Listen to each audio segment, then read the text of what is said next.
When you ask someone why they like a game or series, most of the time you will get the typical answers. The characters are great, the gameplay is fun, the story is compelling, the world is immersive, the mechanics or progression is addicting or satisfying. I could cite any or all of these things when talking about the games of the Xeno series, but that is such simple praise. The creative minds of Tetsuya Takahashi, Soraya Saga, and others were very ambitious at the time in the late 90s where video game story writing was still in its infancy. I, however, did not get to experience it until much later. Playing this series for the first time rekindled my love for video games during one of my most dark and cynical points in life when I had little motivation and was hesitant to try new things. If you're not interested in my little personal tale of how I discovered the series, feel free to skip ahead.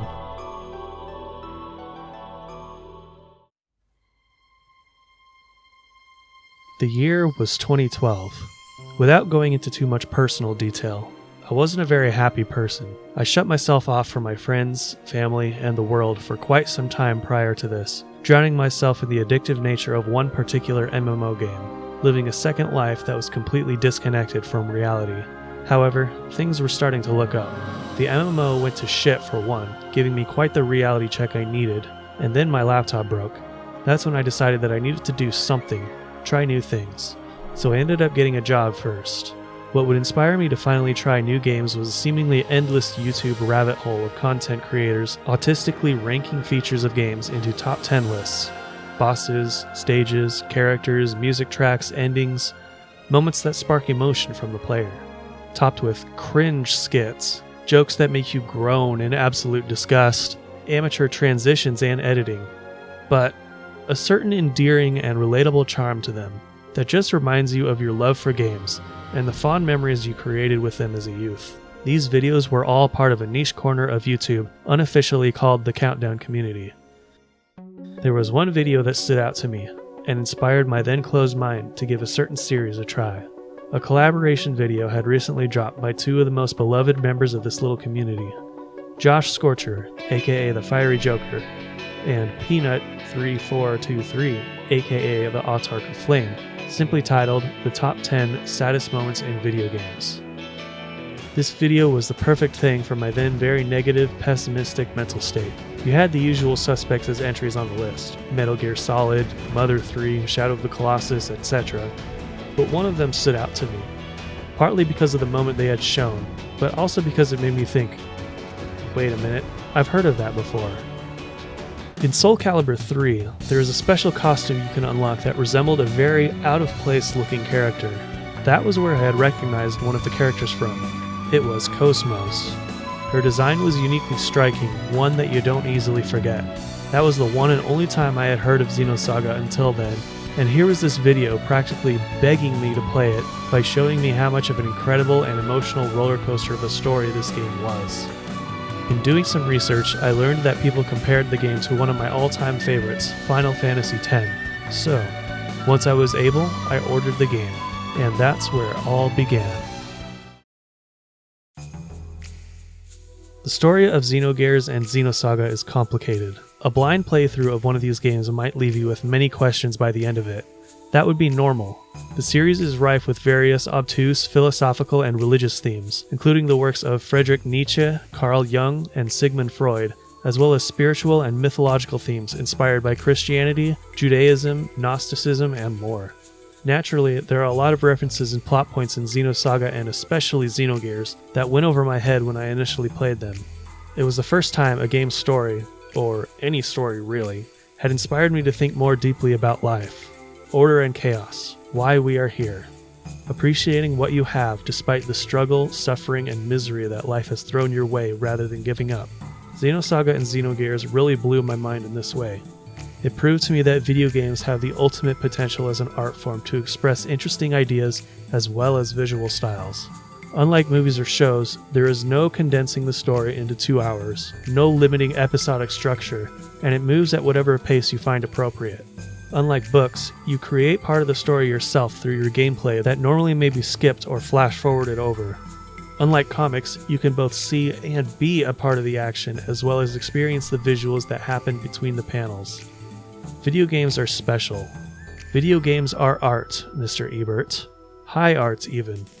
And the Xeno series proved this to me more than any other series I have ever played has, even to this day. Xenosaga also has a short anime adaptation that I tried to watch but couldn't finish it. It wasn't very good in my opinion, but some fans liked it. There are several side stories and extra games that flesh out the lore of the trilogy that were only released in Japan at the time, some of which had to be translated by fans. Unfortunately, the series ended after episode 3 due to budget constraints, but it was originally intended to be much longer. And then Xenoblade came along some years later after the developer was bought out by Nintendo, with its incredibly satisfying gameplay and battle system and an expansive and beautiful overworld that rivaled the best in its genre in many categories, despite being on the significantly underpowered hardware that was the Nintendo Wii. Xenoblade Chronicles was a marvel in many ways, and is a very special game to many players. Many of us in North America may remember it as the best game that Nintendo of America just didn't plan on releasing here for no apparent reason. Even though it was fully translated and voiced in English from Europe, even though there was plenty of demand for it, even though millions of North Americans had a Wii in their household being one of the most popular consoles of all time. A fan campaign to convince Nintendo to release it and 2 other games in North America called Operation Rainfall began, gathering support from hundreds of thousands of people who just wanted to play the games.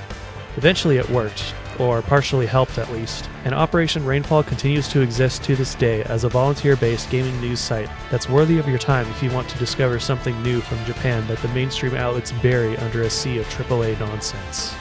The series continued with a sort of spin-off, Xenoblade Chronicles X, releasing on the Wii U, and a direct sequel in Xenoblade Chronicles 2 on the Nintendo Switch.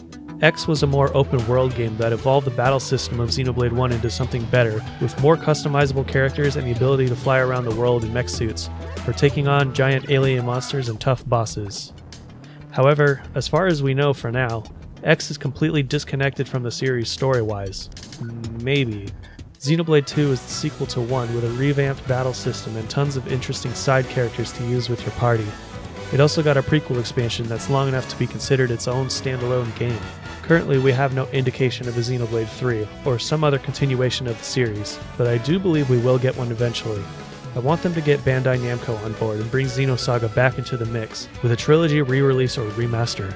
And I do believe Xenosaga and Xenoblade are still narratively connected, despite them being owned by different companies. I'll talk about that in another video, maybe. It's complicated. So, which game is my favorite? That would be Xenoblade Chronicles, a game I consider to be one of, if not the greatest game ever made. A lot of people would disagree with that, I know, but Xenoblade was everything I ever wanted in a standalone JRPG. A unique and interesting premise with a one-of-a-kind overworld that's beautiful and diverse in various different ways. Vast, expansive, interactive zones with tons of things to do, interesting places to explore, and secrets to discover. A complex and engaging battle system that is both fast-paced and strategic, while also working elements of the plot into its mechanics. A story that's fairly complex, compelling, and hard to forget, despite the long gameplay segments in between. The story begins simply, a story of war between humans and machines, a microcosm of the ancient conflict between 2 massive titans, one organic, one mechanical, that everyone lives on. A simple but interesting premise to begin with, but obviously the truth is not always so skin deep. The twists and turns this story takes makes it continually interesting throughout the entire game.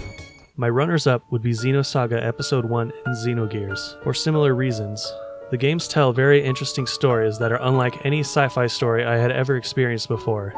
Xenosaga 1 is the first I played in this series, which rekindled my love for video games in a time where I was kind of in a rut. It does have some issues that hold it back, such as ending unfortunately in the middle of a chapter of the story, and having a battle system that is pretty damn good overall, but bogged down by slow animations that can't be skipped. Xenogears has similar issues, being a PS1 game with gameplay that hasn't aged very well, that some may consider a chore to actually play. But even after being spoiled by the greatness that is the first Xenoblade, I still could not put Xenogears down once I got into it. The story sucked me in and wouldn't let go until I had finished it, regardless of all the other newer games I had waiting to be played at the time. Not only that, it still has one of my favorite soundtracks of all time. I would argue that Xenosaga 1 is very enjoyable by today's standards, but Xenosaga 2 and 3 are a different story. For one, you can still get Episode 1 for a decent price, but the other two are becoming more rare, especially Episode 3. For Episode 2, they changed the anime-like art style into something more realistic. On the PS2. Bad idea. It looks really bizarre by comparison.